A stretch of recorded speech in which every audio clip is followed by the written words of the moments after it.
আজকে বানাবো শাহি কিমা কারি। এই শাহি কিমা কারি করার জন্য আমি এখানে 400 গ্রাম কিমা নিয়েছি।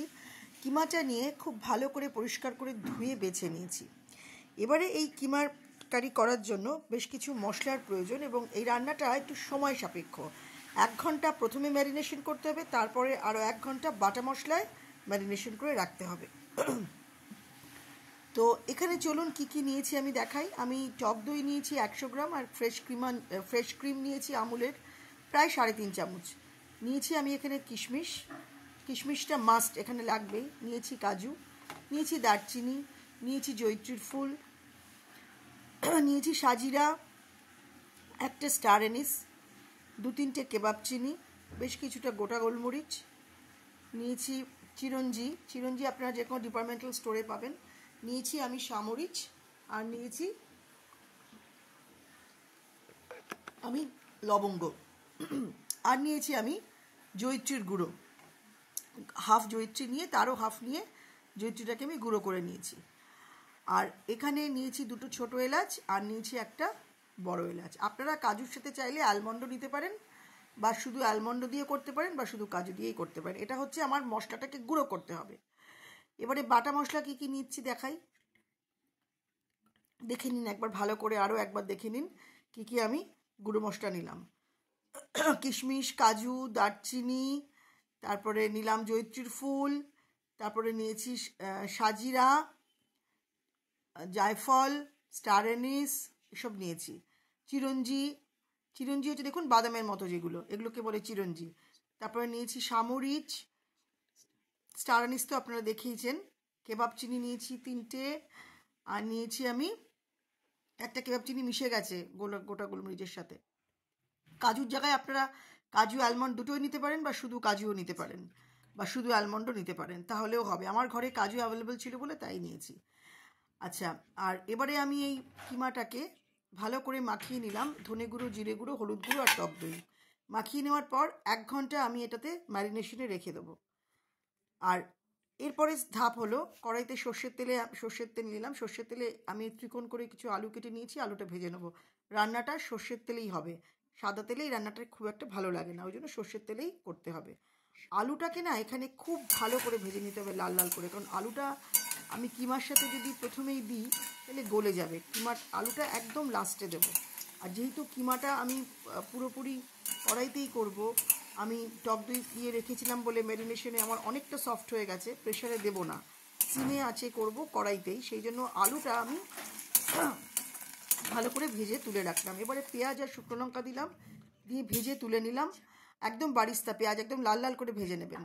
তারপরে আমি মিক্সির মধ্যে পেঁয়াজটা আর কাঁচা লঙ্কাটা, মানে ভাজা পেঁয়াজ কাঁচা লঙ্কাটা দিলাম, আর দিলাম কিশমিশ, কাজু, আদা রসুনটা কিন্তু আমি কাঁচা রেখেছি, ওটাকে কিন্তু ভাজিনি।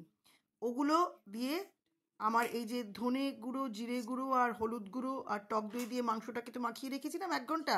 এবার এই পেস্টটা, মানে কাজু বাটা আর আদা রসুন বাটা আর শুকনো লঙ্কা আর ভাজা পেঁয়াজ বাটাটা দিয়ে আরেকবার কিমাটাকে ভালো করে মাখিয়ে আরও 1 ঘন্টা ম্যারিনেশনে রেখে দিতে হবে। যতক্ষণ ম্যারিনেশনে রাখবেন তত আপনার এটাতে টেস্টটা ভালো হবে।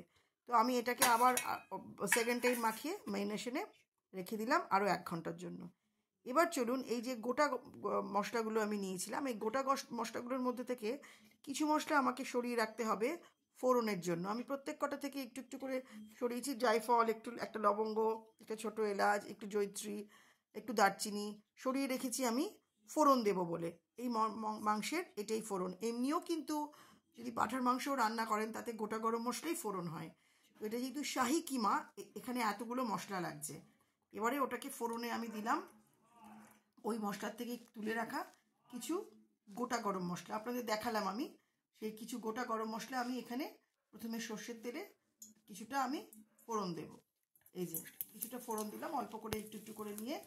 আর বাকি মশলাটা কিন্তু আমি ডাস্ট করব। এই ডাস্ট করে সেটা কিভাবে ব্যবহার করব আপনাদের দেখাবো। রান্নার ফাঁকে ফাঁকে, রান্নার মাঝে মাঝে 1 চামচ করে, মানে মাংসটাও কষবে আর ওটাকেও দেব। এবার এই মাখানো ম্যারিনেশন করা কিমাটা আমি দিয়ে দিলাম। এবার কিমাটা দিয়ে খুব ভালো করে কষাতে হবে। খুব ভালো করে আমি কিমাটাকে কষাবো। কিন্তু কড়াইতে করছি, প্রেশারে কিমাটাকে কষাবো। যেন লেগে না যায় একটু খেয়াল রাখবেন। মাঝে মধ্যে 1 ফোঁটা 2 ফোঁটা করে একটুখানি জলের ছিটে দিতে পারেন, তাহলে তলাটাতে লাগবে না। এবারে যখন কালারটা আসতে শুরু করবে তখন এই যে মশলাটা যে ডাস্ট করে রেখেছি, প্রথমে আবার 1 চামচ দেবো, আবার 1 চামচ দেওয়ার পর ভালো করে কষিয়ে নেবো। একবারে পুরো মশলাটা দেবো না, ফাঁকে ফাঁকে ফাঁকে ফাঁকে রান্নাটার মাঝে মাঝে ফাঁকে ফাঁকে আমাকে মশলাটা দিতে হবে।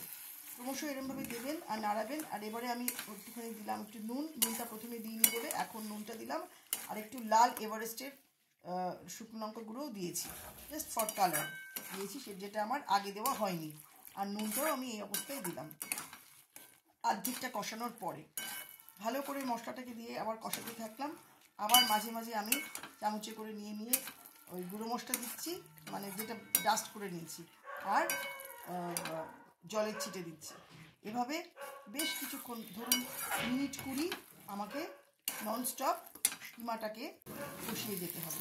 মশলা দেবো আর কিমাটা কষাবো। এরকম খুব সুন্দর একটা কালার আসবে, অপূর্ব সুন্দর একটা গন্ধ বেরোবে এই সমস্ত গোটা গরম মশলার, আর খুব ভালো একটা কালারও আসবে। তো এরকমভাবে অনেকক্ষণ ধরে মিনিট 20 যেরকম বললাম, পুরো ছেড়ে বেরিয়ে আসবে। দেখুন আমার একটু তেল ছেড়ে বেরিয়ে আসছে।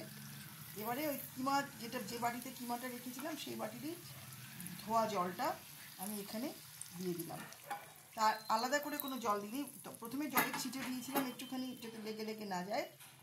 তারপরে ওই কিমার বাটির যেটাতে কিমা মাখানো ছিল সেটাতেই দিয়ে দিলাম। আর বাকি আমার যেটুকু গুঁড়ো মশলা ছিল সেই বাকি গুঁড়ো মশলাটাও দিয়ে আরও খুব ভালো করে কিমাটার সাথে মিশিয়ে আরও বেশ কিছুক্ষণ কষালাম। মানে ধরুন আরও মিনিট 5-7 বা মিনিট 10 হয়তো, আমি দেখিনি, মানে মিনিট 10 ধরুন কষিয়ে নেবেন বাকি গুঁড়ো মশলাটাও দিয়ে। কারণ মশলাটা বারবার করে বলছি, একবারে দেবেন না, বারবার করে দেবেন। মানে মাংসটার এক একটা স্টেজ হবে, দিতে থাকবেন। এবারে আমি ফ্রেশ ক্রিমটা দিয়ে দিলাম শেষের দিকে। এখন আমার প্রায় মাংসটা হয়ে এসছে, কিমাটা হয়ে এসছে। এবার ক্রিমটা দিয়ে পুরোটা আবার সমস্ত কিমাটাকে ভালো করে মিশিয়ে নিয়ে মাখিয়ে নিয়ে খুব ভালো করে আমাকে কষিয়ে দিতে হবে। এখন তো প্রায় কষানো শেষ, রান্না এখন শেষের দিকে, ওই জন্য শেষে একদম লাস্টের দিকে কিমাটা দেবেন, এই ক্রিমটা দেবেন। তারপরে এখন আমি একটুখানি আমার কাসুরি মেথি ছিল ডাস্ট করে রাখা, সেই একটু কাসুরি মেথি একদম লাস্টে দেবো, দিয়ে আবার এটা সবে কিমার সাথে আমি ভালো করে মিশিয়ে নেব। এই রান্নাটা একটু সময় সাপেক্ষ এবং আপনাদের মনে হতে পারে এতগুলো মশলা লাগছে, কিন্তু রান্নাটা যখন কমপ্লিট হবে অত্যন্ত টেস্টি লাগবে। রুটি, পরোটা, নান সাথে খেতে তো খুবই ভালো লাগবে।